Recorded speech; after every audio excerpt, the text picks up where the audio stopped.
the vision that we had here was really a global vision from day one. So if you're going to work to solve this problem of bending the curve on human planetary health, and you look at it holistically, you realize that most animal proteins that are eaten on the planet aren't beef and burgers. It's pork first, and then chicken, and then beef, and then there's lamb, crab, and other types of animal proteins. So the issue that we're facing is a global issue here when you look at human planetary health. And then when you look at this and all these different cuisines around the world, how do you reach these people? Well, the first part of that problem that has to be solved is you need to figure out how to create those different types of proteins.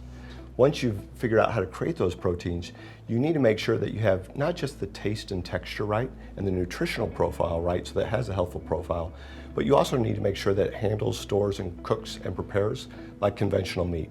Because when you can hit all of those bullet points, you then can hand it off to chefs in any cuisine, anywhere around the world, to create any type of menu item.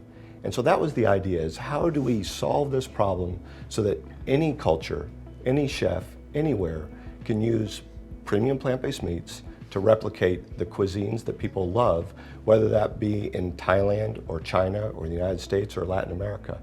And the only way to do that is to be chef-inspired and making sure that you're hitting the right taste and texture and making sure that it can move through the supply chain in the same way as conventional meat, and that it will perform in all these conventional recipes. Because if you're coming out with a type of plant-based meat that has to be really delicately handled or needs to be treated in a different way, it simply isn't going to be received well. And if you're coming out with plant-based meats that have a very specific flavor or tone to it, it's not going to work in any cuisine that you want.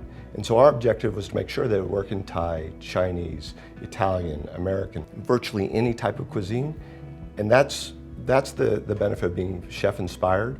And then when you do that, the chefs just start coming out of the woodwork, right? They're like, wow, I had no idea this type of food existed, and I can create my mom's favorite, my grandma's favorite, my grandpa's favorite, whatever it is, right? Favorite foods. And it just opens up an entire market, and people are just really eager to have this type of food in the cuisines that they love.